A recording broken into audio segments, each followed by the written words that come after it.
Salut les amis, bienvenue dans cette nouvelle vidéo dans laquelle je vais vous présenter un setup Geometry Node qui va permettre de faire des oiseaux qui va vous permettre vraiment d'agrémenter vos scènes qui se passent en extérieur.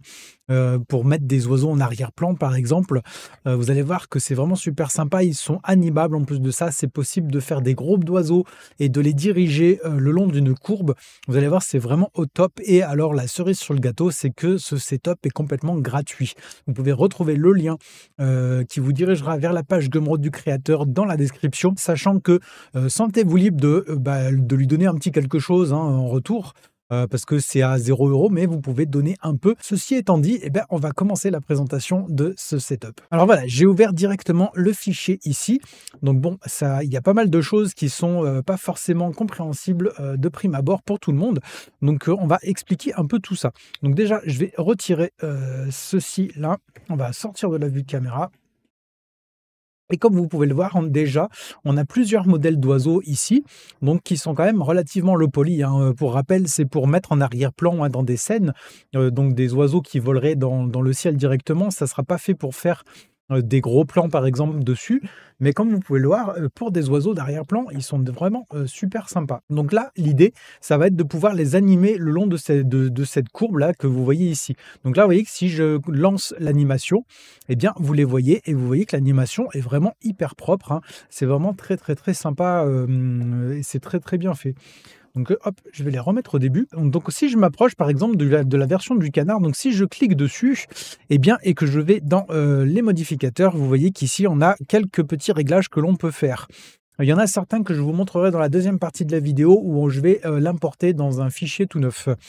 Voilà, donc pour l'instant, vous pouvez voir qu'on peut régler plusieurs choses comme la vitesse de l'oiseau sur la courbe, faire un offset par rapport à la courbe. Vous pouvez régler la longueur des ailes ici. Comme c'est fait avec le Geometry Node, il y a quand même pas mal de choses qui sont paramétrables. Vous pouvez régler la taille de la queue, le profil de la queue. Vous pouvez le voir, ça change un peu à l'arrière. Vous allez pouvoir changer un peu le profil de mouvement des ailes. Donc ça, c'est ici, flap movement. Là, ça ne fait pas simplement ce mouvement-là, ça change le profil de mouvement. Et là, vous voyez, quand on vient animer ici, quand on change ici le flap speed, vous voyez le mouvement de l'animation.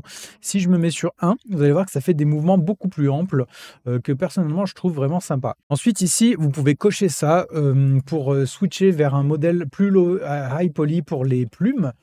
Pour les plumes des ailes, mais bon, personnellement, je vois pas trop l'intérêt, vu que de toute façon, ça sera en arrière-plan. Ça ferait que rajouter de la surcharge pour le PC. Ensuite, ici, on a un modèle de profil d'aile. Bon, ça change pas non plus grand-chose. Et ici, vous pouvez changer tous les matériaux des différentes parties. Vous avez la partie des ailes primaires, secondaires, etc., etc. Donc, on va passer dessus. Vous pouvez changer ici aussi pour le corps, tout ça. Et vous pouvez utiliser votre propre objet pour le corps, votre propre objet pour les plumes et votre propre objet pour les plumes de la queue. Voilà, donc ensuite, vous pouvez multiplier le nombre de plumes à l'arrière, comme vous pouvez le voir ici. Vous pouvez choisir directement. Vous pouvez changer l'échelle de plusieurs trucs, le corps, le bec. Changer l'échelle du bec, pourquoi pas. Et vous pouvez cacher également les pattes. Si jamais vous voulez gagner encore un peu en ressources, pourquoi pas, vous pouvez cacher les pattes. Ok, donc ça, c'est l'explication de base. Et ensuite, comme vous pouvez le voir, vous avez une caméra qui est réglée ici sur un des oiseaux, donc qui est celui-ci. Donc je vais vous expliquer. Vous voyez que si je rentre dans la vue caméra et que je lance l'animation, vous voyez que la caméra suit cet oiseau-ci, précisément. Ok, donc on va se remettre en position de départ. Parce qu'en fait, il a fait un système de parenté, donc le gars qui a développé ça, vous voyez, avec ce petit objet qui est ici, qui s'appelle caméra parente, qui est donc sur cet oiseau-ci. Donc le système est tout simple, vous voyez qu'on a aussi un Geometry Node dessus, donc il a fait un Geometry Node dessus, ce qui va nous permettre de choisir ici un objet sur lequel parenter en fait notre caméra. Donc là que vous voyez, c'est sur le modèle Aigle, donc je peux l'enlever simplement et le mettre par exemple sur le canard par exemple qui est ici. Là vous voyez que ça a déplacé la caméra et l'objet de parenté, donc c'est un empty, donc ça ne vous mettra pas réellement un objet au rendu, mais en tout cas ça permet vraiment d'appliquer le suivi de la caméra directement dessus. Donc c'est plutôt sympa qu'il ait pensé à faire ça si jamais vous voulez faire voilà, une vue caméra plus ou moins proche de l'oiseau ou de vos oiseaux. Voilà, donc tout ça étant dit, je vais vous montrer dans un cas concret, dans un fichier tout neuf. Donc je vais faire File New. Hop, on va dans un fichier, tout prêt et on va supprimer les objets de base et on va, importer donc le fichier. Donc on va faire F4 append et vous pouvez également faire, file append si jamais. Et donc on va retrouver ici, notre fichier, Blender donc du générateur. Et on va double-cliquer dessus et on va aller dans Object qui est ici. Et donc ici, on va sélectionner, notre canard qui est ici. Et donc je vais sélectionner aussi caméra parent et caméra parented. Voilà, comme ça on aura la totale et on va cliquer sur Append. Donc je recule et vous voyez que ça m'a bien tout importé ici. OK, donc on va sélectionner directement, l'objet de parenté pour voir si c'est bien le canard qui est bien parenté dessus. On est OK, on est bon. Et donc ici, ce que je voulais vous montrer également, c'est que donc vous voyez qu'on retrouve notre courbe ici et quand vous allez sélectionner votre courbe, vous allez pouvoir faire Tab pour entrer en mode édition et vous allez pouvoir simplement éditer la courbe, directement.